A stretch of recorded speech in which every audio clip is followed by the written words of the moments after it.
A viral video on Facebook, which has been viewed more than 3 million times at this point, features a young girl being attacked by a couple at a restaurant in San Antonio, Texas. Now, the girl was dining with her family after church at Chester's Hamburgers restaurant in San Antonio and began streaming the encounter live on Facebook after the couple made racial statements. Now, when this story first broke, there wasn't much context behind it, but the woman in the video, Emerald Robinson, actually did another video afterwards giving some context. And what she alleges is that she and her family were waiting in line to order, and her 15-year-old sister had accidentally bumped into the woman behind her, which then allegedly led to her calling her 15-year-old sister a N-word monkey. Okay. So after that happened, the girls went and told their parents about what occurred, and then here's how it escalated. Take a look. Nobody said anything to the 15-year-old kid. You said fuck her. No, she didn't. Every thing you ever say is call me a nigger. Fuck you, honky. You're a honky. I could be a honky, fuck motherfucker. you. Be a cracker, And son. you're a nigger. Fucking nigger. You guys see what racism looks like, right? I was born here. This is what it looks I was born right here in America. My ancestors brought your bitch ass over I don't know your name. No receipt. I don't know your no receipt. You're at my ancestors. But y'all don't have no receipt. No receipt for it. My ancestors. No receipt. No receipt. My ancestors. No receipt. No receipt. Okay, so now lots of yelling. People get angry. They get into fights all across the country. Not a big deal. Now, in case in the beginning of that video, it wasn't super clear, but we know for a fact the white woman first yells, "You're an effing N-word." Then the black woman says, "You're a honky," etc. So in this case, the white woman happened to start as far as we can tell from this tape, started the racial name calling. Now, and that doesn't mean that's what happens in every instance. That's what happened in this instance. And okay, the racial name calling is horrible. But honky, I don't know why anybody would ever do that, or even a cracker. Those have no power at all, those names. So it's all you do is needlessly demean yourself and your valid argument if you use those insults, because they don't do any good anyway. No, I don't know anyone who's ever been like, "Oh, you called me a honky." No, they usually, some people will make the argument that their feelings were very hurt after they were called cracker or honky. They're not telling the truth. Okay, now they'll go nuts over that. Of course they're not telling the truth. Of course. Right. They'll go nuts over that. How you don't know? Which of your ancestors were hung as they were being called a honky? None. It's not like terrible things didn't happen to people as they were called honky. And honky is such a dumb ass insult. It doesn't hurt anybody. And don't spare me your crocodile tears about honky. But I'm telling you, don't use it. It's stupid. It's counterproductive. Don't get into that name calling, because you're going to object to name calling. So don't do it yourself. Okay? So that's me telling the African American family, I know you're angry, but don't get into that crap. Okay. Now, slightly more egregious is the N-word, where yes, there is a loaded history of people being killed, maimed, etc., as that word was used against them.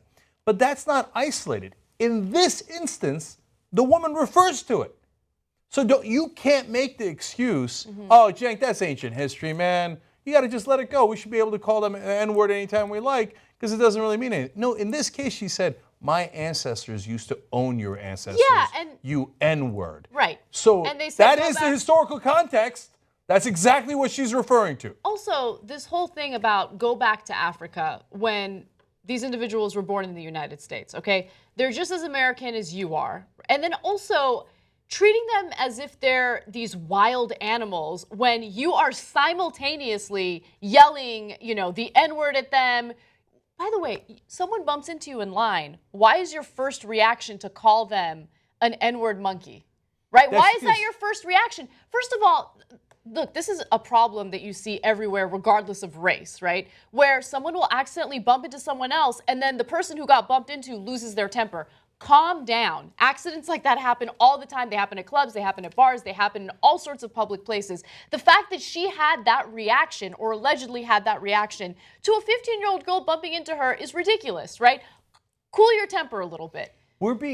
way overly considerate of their frickin' opinions. Yeah, if a 15-year-old girl bumps into you, you immediately call her a monkey, let alone N-word monkey. Yeah, you might be racist. If you say my ancestors used to own your ass, yeah, you might be racist. So this is not a close case. This is not a matter of unconscious bias. That was as conscious a bias as you could possibly have.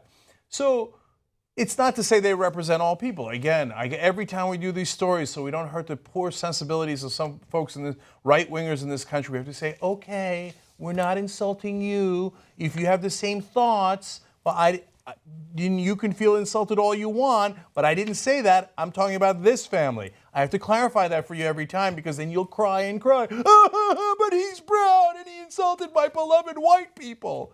No, I'm insulting those people who are clearly effing racist. And if you can't see that, if you can't see that family that said my ancestors used to own your ass is racist, then you are racist. Now I'm being specific. If you're defending them, you like them, you like calling people the N-word, you think they did the right thing, then yes. Then now let's be specific. Then you are a racist because you think, oh, that was great. Oh, when we used to own them, that was the right way to go. Well, gee, I wonder if they get upset about that. Gee, I wonder who's right and who's wrong here. This is not a hard issue. But yet there's so many people in this country who think like, yeah, but I guarantee it. I guarantee it. You know what they'll say? What did they do to deserve that reaction? What did they do to deserve that reaction? That's exactly right. And then they'll say, man, they were loud. You hear them? And then they'll call them names. As if the white people in that video weren't loud, yes. Right? They weren't yelling, they weren't loud, they weren't out of line. By the way, the restaurant did nothing to break them up. They eventually called the cops, but by the time the cops showed up, thankfully, everything had kind of simmered down and they were no longer arguing with one another. But after this was posted on Facebook, one of the employees responded to calls to boycott the restaurant, and he's like, boycott the restaurant, not like black people come here anyway. Oh my God. And by the way, he later got fired, so I want to give the management some credit for firing the employee for posting that online. And gee, I wonder why black people don't come if they don't come, because maybe you have attitudes like that. The only classy person, I mean, that's not fair, but certainly a classy person in this was the young girl who was not yelling, as far as I can tell from that tape. Right, she did not was not engaging in any of that. She was just taping it. And afterwards she said, and this is the biggest problem, she said, look, even if I were to call the cops on these people, well, I might get in trouble. Yeah. So that's the problem. That's why honky is not a real thing, because you have to have power for that insult to do damage, right? So you know you have power if you can call the cops, even if you're wrong, and have a decent chance that you're going to come out on top. You know you don't have power even if you are absolutely right, you're worried about calling the authorities because they'll likely arrest you instead. See, that is the real problem in this country.